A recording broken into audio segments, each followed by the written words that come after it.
Bismillahirrahmanirrahim. Assalamualaikum warahmatullahi wabarakatuh. Halo teman-teman, jumpa lagi di channel Ojo Budi. Terima kasih kepada teman-teman yang telah mendengarkan dan telah mensupport channel ini, agar channel ini makin berkembang dan bisa diterima oleh halayak yang lebih ramai. Seperti biasa teman-teman, jika sudah siap, selamat mendengarkan. Sosok siluman yang ditenggarai sebagai macan misterius dikepung warga. Mereka meyakini makhluk itu adalah siluman jelmaan dari pelaku pesugihan. Terlebih setelah warga digemparkan oleh tewasnya warga desa lain dengan meninggalkan ciri-ciri fisik aneh. Tubuhnya hitam gosong dan kukunya panjang-panjang mirip macan kumbang. Memasuki bulan Ramadan tahun 1437 Hijriah tahun 2016, kondisi dan suasana Kecamatan Cemeng saat ini sudah dalam keadaan kondusif, meski belum bisa dikatakan pulih sepenuhnya setelah sejak beberapa waktu lalu diwarnai keresahan. Sebelumnya setiap malam, warga setempat selalu dilanda was-was hingga memaksa mereka berjaga-jaga hampir sepanjang malam. Suasana demikian berbalik 180 derajat dari hari-hari sebelumnya. Terjadinya kondisi seperti itu bukan lantaran warga terhantui oleh banyaknya tayangan televisi yang menampilkan berita-berita pelecehan seksual dan pemerkosaan yang dialami kaum perempuan dan anak-anak di bawah umur oleh para predator otak bejat hingga berujung hilangnya nyawa korban setelah dibunuh dengan cara sadis. Akan tetapi, keresahan tersebut ditimbulkan oleh kemunculan seseorang yang diduga sebagai pencuri jenazah di area pemakaman umum desa. Secara otomatis, keluarga yang salah satu anggota keluarganya mengalami kematian dituntut untuk melakukan penjagaan ketat di bekas pemandian jenazah dan di lokasi pemakaman secara bergantian. Jika jenazah keluarga mereka tidak ingin raib diculik pelaku yang diduga sedang menjalani sebuah ritual. Akibatnya, siang hari mereka tak bisa beraktivitas secara maksimal lantaran mengantuk.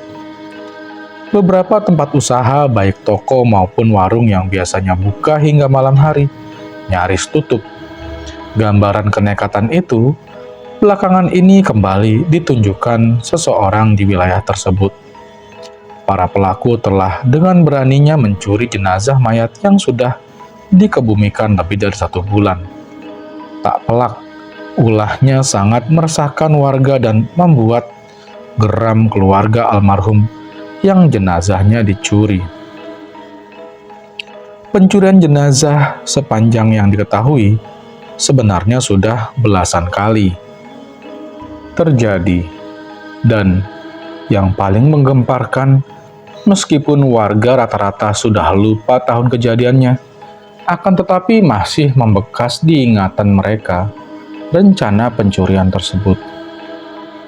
Rencana tersebut menimpa jasad seorang tokoh masyarakat yang disinyalir memiliki ilmu kesaktian kejawen. Meskipun jenazahnya masih berada di lokasi, namun si pencuri meninggalkan jejak bekas penggalian yang dalam dan berantakan. Kali pertama terjadi tepat 1 minggu setelah kematian paranormal tersebut. Tapi waktu itu, tindakan pelaku hanya berhasil membongkar papan-papan penghalang jenazah. Karena waktu itu hujan turun deras sekali, para penjaga dari keluarga almarhum akhirnya pulang. Pada saat makam ditinggalkan itulah dimanfaatkan si pencuri untuk membongkar makam. Mungkin karena dalam penggalian masih sore dan takut keluarga almarhum kembali ke makam untuk mengecek lokasi, rupanya pembongkaran digagalkan. Hanya papan-papannya saja yang sudah amburadul di atas pusara. Sementara jasad Mbah Dukun itu masih ada di dalamnya. terang seorang warga menggambarkan situasi desanya yang belakangan ini marak oleh pencurian. Tak terkecuali Mbah Min, salah satu saksi hidup yang masih mengingat dengan baik kejadian-kejadian yang dialaminya sejak beliau masih remaja hingga sepuh seperti sekarang ini. Dan yang paling diingatnya adalah pada waktu jenazah tetangga dekatnya itu dicuri dari pemakaman. Disebutkan bahwa gadis yang berinisial RN meninggal pada hari keramat, diperkuat pula oleh informasi dari beberapa orang sepuh. Almarhum memang meninggal pada hari yang dikeramatkan masyarakat Jawa, yakni Selasa Kliwon. Pencurian jenazah itu sendiri terjadi pada hari ke-36, tepatnya pada Selasa Kliwon sekitar tahun 2013 lalu. Dalam kacamata supranatural yang diyakini sangat bertuah, bukan hanya tali pocong atau kain kafan si mayat, tetapi lebih mujarab lagi adalah tubuhnya. Karenanya, sudah sejak dari zaman nenek buyut, jika anggota keluarga mereka ada yang meninggal pada hari keramat, makamnya selalu dijaga ketat selama 40 hari dan 40 malam. Hal itu untuk menghindari ulah para pencuri jenazah untuk ajimat atau syarat pesugihan. Sebenarnya makam almarhum RN juga sudah dijaga dengan penjagaan super ketat. Untuk keperluan itu, sampai-sampai didirikan tenda di dekat pusara di pemakaman desa. Akan tetapi setelah berjaga lebih dari 1 bulan berturut-turut, dan selama itu tidak terjadi tanda-tanda sesuatu yang mengkhawatirkan, mereka lalu mengendorkan penjagaan. Selanjutnya, hanya pada malam hari, 2 atau 3 kali, keluarga mereka mengeceknya. Malah hari-hari berikutnya setelah dirasa aman-aman saja, pihak keluarga pun tak lagi mengontrol pada malam hari, tapi cuma pada siangnya saja. Itu pun mereka lakukan hanya seminggu 2 kali. Akan tetapi, tanpa disangka-sangka oleh semua orang, terlebih keluarga RN, apa yang semula mereka sepelekan akhirnya terjadi. Siang itu, Selasa Kliwon, makam almarhum diketahui telah terbongkar. Tak hanya terbongkar, tetapi jenazahnya juga ikut raib.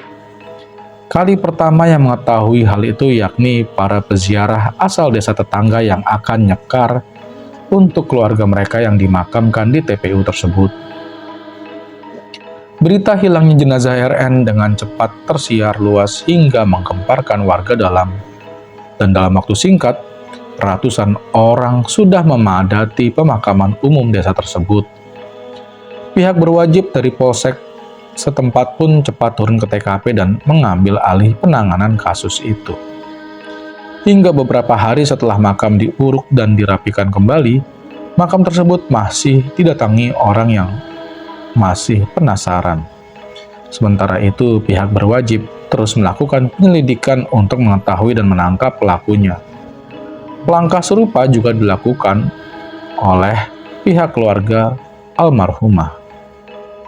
Meski warga Cemeng, terutama pihak keluarga almarhum belum berhasil mengetahui sosok pelakunya, namun semua pihak meyakini bahwa pencurian jenazah tersebut dilatari motif perburuan ilmu kesaktian atau syarat pesugihan untuk memperkaya diri. Selain karena meninggal pada hari keramat, almarhum RN semasa hidupnya dikenal sebagai gadis yang masih perawan. Menurut kepercayaan Jawa, siapapun yang berhasil mendapatkan jenazah orang yang meninggal di hari keramat, seperti Selasa Kliwon atau Jumat Kliwon, terlebih jika jasad tersebut adalah seorang gadis yang masih perawan, secara otomatis akan memiliki ilmu aji penglimuran atau ilmu menghilang. Lelaki berusia 76 tahun itu menyikapi aksi pencurian jenazah tersebut sudah di luar batas kemanusiaan. Pencurian mayat dari dalam kubur yang sudah berlangsung puluhan tahun silam dan di mata warga sudah dianggap sebagai kutukan, hendaknya segera berakhir. Beliau merasakan keprihatinan yang mendalam atas jenazah yang hilang, di mana seharusnya jasad itu terbujur dengan tenang dan damai di pusaranya. namun harus sengsara karena perbuatan orang yang berakhlak rendah. Meski beberapa orang pintar, para sepuh, dan aparat kepolisian giat menyisir untuk mengungkap peristiwa tersebut, namun belum pernah ada yang berhasil. Terlebih untuk mengetahui siapa dalangnya di balik itu dan dari mana asal sang pencuri, kakek yang buka warung mie Jawa setiap malam di tepi jalan raya Cemeng itu juga menyesalkan pencurian tersebut sungguh sangat terkutuk. Tidak mudah untuk mengungkap motif yang terjadi di desa itu. Mbah Min maupun warga lain awalnya mengira sang pencuri adalah seorang manusia yang berilmu tinggi yang hendak memanfaatkan tali pocong atau kain kafan si mayat untuk kepentingan ritual gaib tertentu. Akan tetapi, begitu warga memergoki penampakan saat pencurian terjadi, mereka dibuat terkaget-kaget. Kakek beruban dan berkumis putih itu menjelaskan bahwa yang meneror desanya itu bukanlah perbuatan manusia, tetapi akibat ulah dari bangsa makhluk halus yang berwujud sosok macan siluman. Hal itu diyakininya setelah memergoki sosok tersebut saat melakukan operasi pencurian di pemakaman desa. Semula, jelas Mbak Min, banyak warga desa yang mengaku merasa diteror oleh seseorang yang sedang menjalani ritual pesugihan. Kadang terlihat melintas di sebelah timur desa, kadang muncul di tikungan jalan raya yang menuju ke Wonogiri.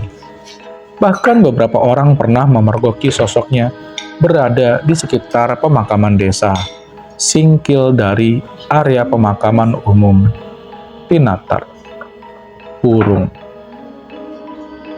Dan biasanya kemunculan si pencuri itu selalu meninggalkan jejak seperti meninggalkan bekas lubang di atas kubur seseorang atau meninggalkan sisa-sisa bekas peninggalan sehingga makam tersebut berantakan dan meninggalkan lubang tepat di atas bagian kepala sang mayat.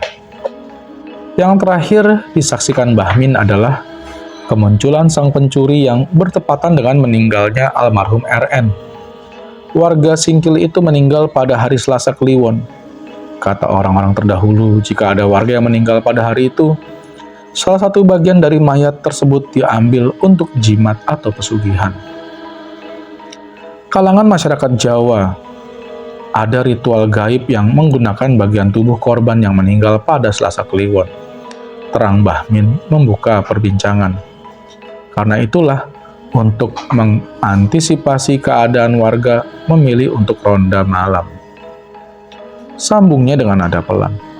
Bahkan beberapa warga lain yang melakukan ronda malam akhirnya dapat menyimpulkan bahwa si pencuri jenazah yang meninggal pada hari Selasa Kliwon atau Jumat Kliwon bukanlah pencuri biasa, melainkan seseorang yang sedang menuntut ilmu kedikdayaan atau seseorang yang sedang berburu pesugihan. Mbah Min sendiri meyakini si pelaku adalah orang berilmu tinggi, selain bisa berubah wujud dari manusia menjadi macan atau menjadi anjing. Dia juga mempunyai ilmu menghilang.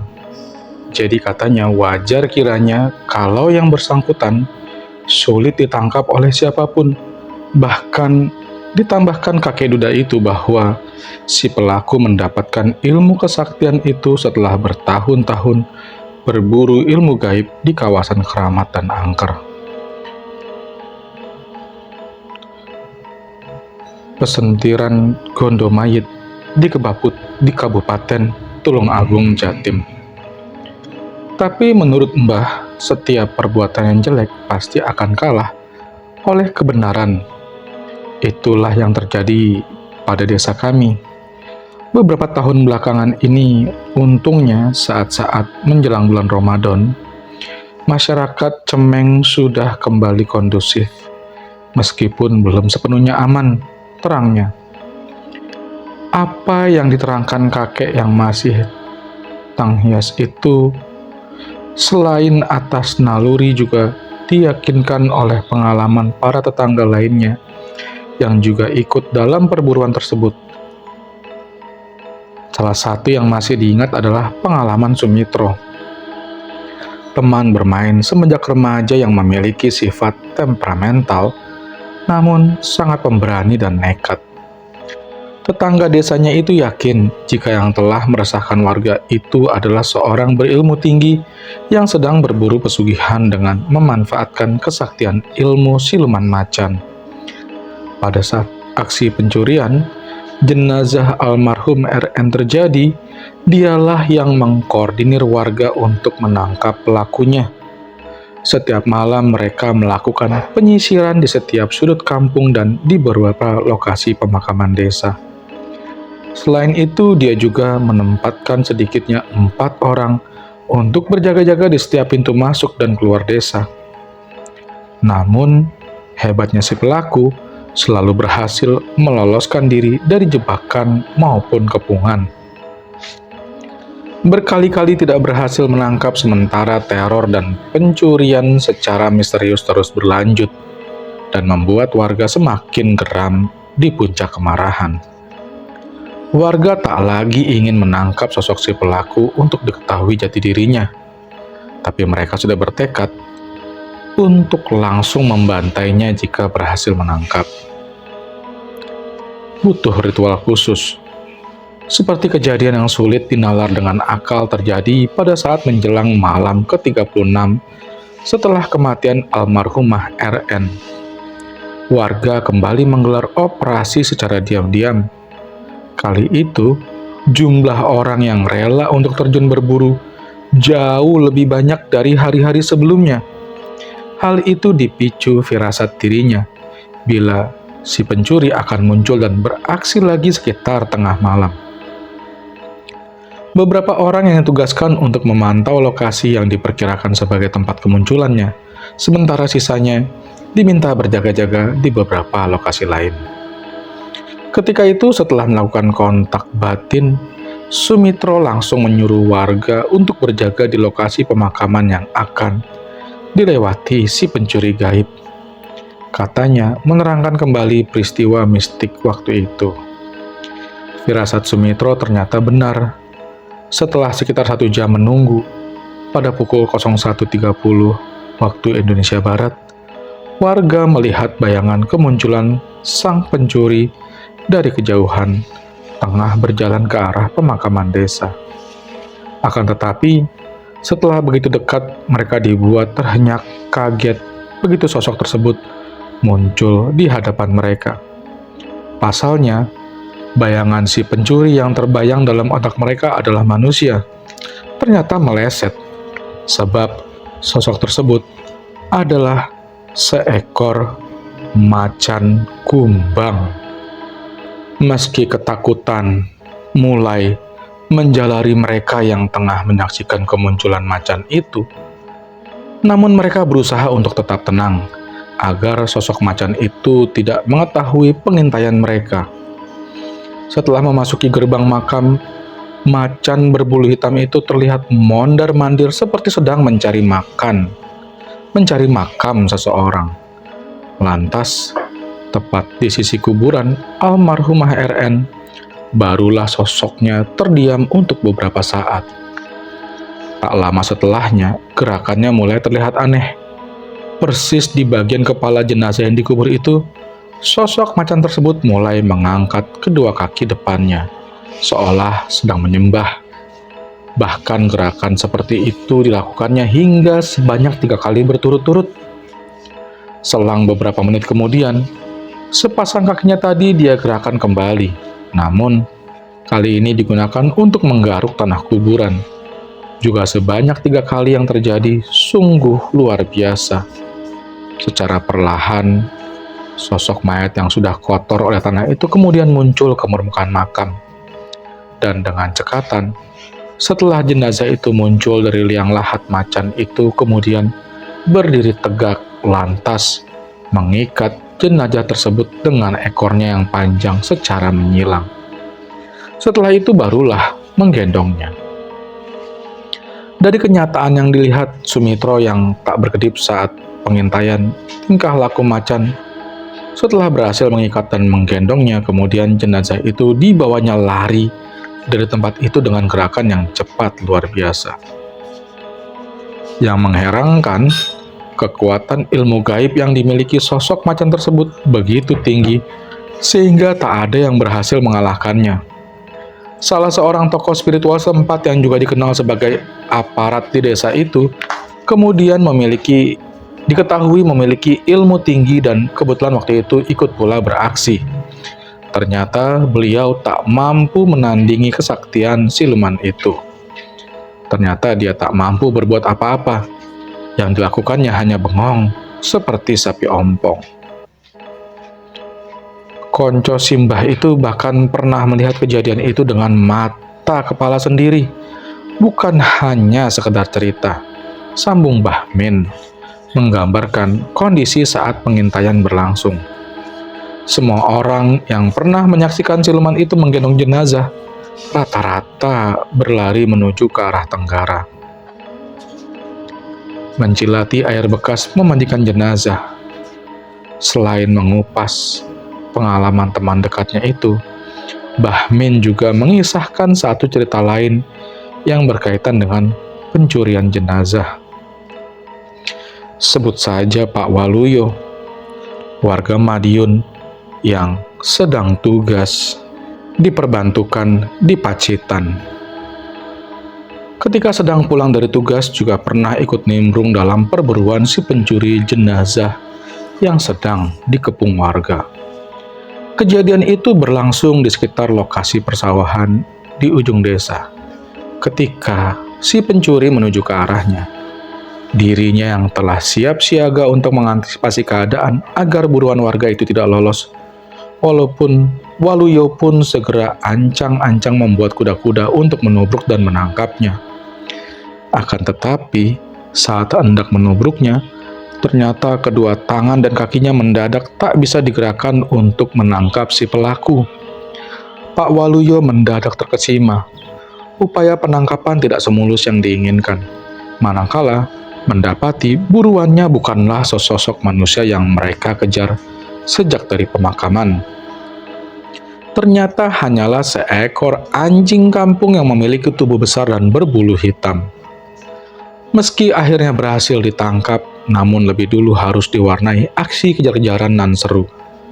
Hal itulah yang membuat warga kian tak dapat menahan emosi.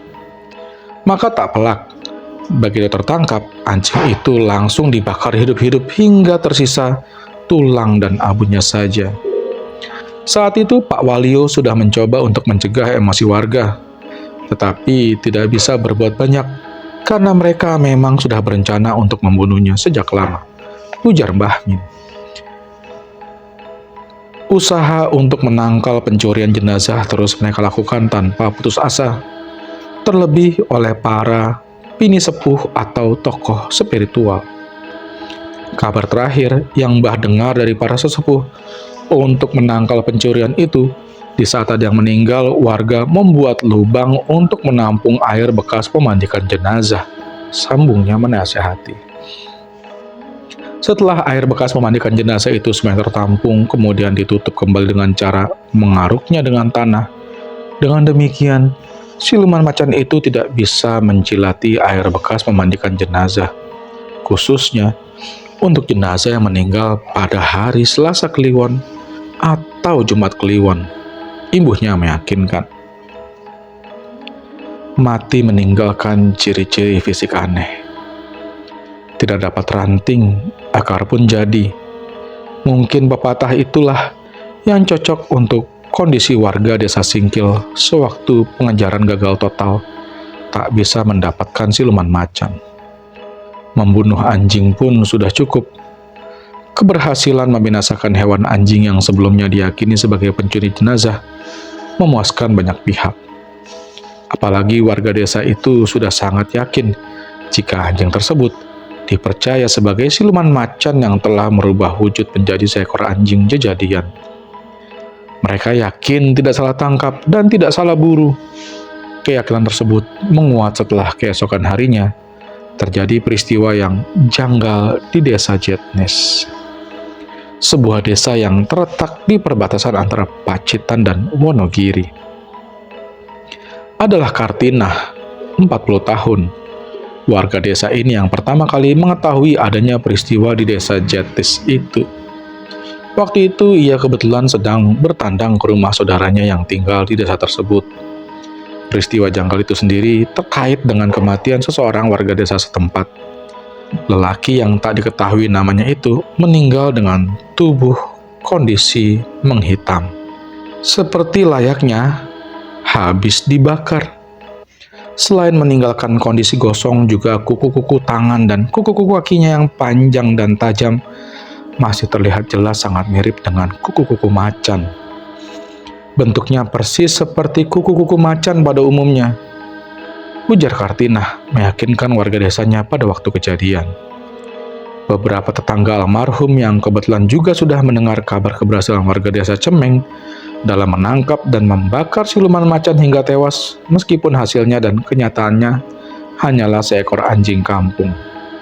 Menurut Kartinah, langsung mengaitkannya dengan kematian orang itu. Dasarnya, kematian orang itu memang tidak lama berselang dari tertangkap dan dibakarnya anjing yang diburu warga tersebut. Terlebih setelah menyaksikan kondisi orang itu yang tubuhnya seperti terbakar, ibu wanita si penjual minyak wangi di Jakarta itu dengan nada serius. Begitu kematian aneh warga desa Jetis dikabarkan Kartinah kepada para tetangga di desa Singkil, Sumitro bersama beberapa orang lainnya memutuskan untuk melihat kondisi lelaki tersebut. Ternyata kondisi si mayit tidak beda jauh dengan yang dilihat Sumitro saat menyaksikan kondisi anjing nahas yang dibakar warga tempo hari. Orangnya yaitu, katanya sangat yakin, tanpa memikirkan apakah yang dilihatnya itu benar atau tidak. Sementara itu, salah seorang warga desa Singkil lainnya yang tak bersedia jati dirinya disebutkan, saat bersantai di gerbang makam membenarkan apa yang telah terjadi di desanya. Dia menambahkan, sejak kematian lelaki yang menjadi pelaku pesugihan itu, di desanya tidak pernah lagi terdengar adanya pencurian jenazah atau apapun hal-hal lain yang berkaitan dengan itu. Akan tetapi dia membantah adanya kabar yang menyatakan bahwa macan siluman yang berkeliaran di desanya itu katanya hanya satu, tapi sebenarnya berjumlah 3 ekor. Benar tidaknya desa kami sedang diteror siluman pencuri jenazah itu tergantung siapa saja yang mengartikan kejadian tersebut. Namun yang jelas, desa kami memang sejak dari dulu sudah sering kehilangan jenazah. Akan tetapi kami tidak yakin itu adalah perbuatan seseorang yang sedang berburu pesugihan atau bukan. Yang jelas, semua informasi itu sangat meresahkan masyarakat, dan kami pun hingga saat ini belum begitu jelas dari mana siluman macan itu berasal, karena setiap kali diburu, sosoknya selalu raib entah kemana, pungkasnya. Terima kasih teman-teman telah mendengarkan cerita-cerita di channel Ojo Wedi. Akhirul kata, wassalamualaikum warahmatullahi wabarakatuh.